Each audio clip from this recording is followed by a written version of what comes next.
আলাইকুম। আমার নাম মুয়াজ। আমি উত্তর ঢাকা মাইলস্টোন প্রিপারেটরি কেজি স্কুলের পঞ্চম শ্রেণীর একজন ছাত্র। আজকে তোমাদেরকে আমি একটা গল্প শোনাবো।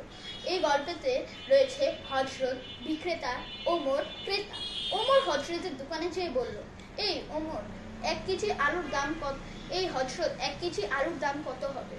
হযরত বললেন, 100 টাকা। ওমর তখন বলে উঠলেন, 100 টাকা তো অনেক বেশি, আগে না 50 টাকা করে রাখতে? হযরত বললেন, আগে তো আমি 50 টাকা করে রাখতাম, কিন্তু এখন 100 টাকা করে রাখি। ওমর তখন হযরতকে বললেন, আচ্ছা হযরত, আমাকে তাহলে 1 কেজি আলু দাও। হযরত তখন 1 কেজি আলু ওমরকে দিলেন। ওমর 1 কেজি আলু হযরতের দোকান থেকে নিয়ে বের হয়ে গেলেন। তখন হযরত বলে উঠলেন, এই চোর, আমার টাকা দিয়ে যা। ওমর তখন বলে উঠলেন, আমি আগে দিতাম টাকা, কিন্তু এখন আর দিই না। এই গল্পটা তোমাদের কাছে কেমন লাগলো?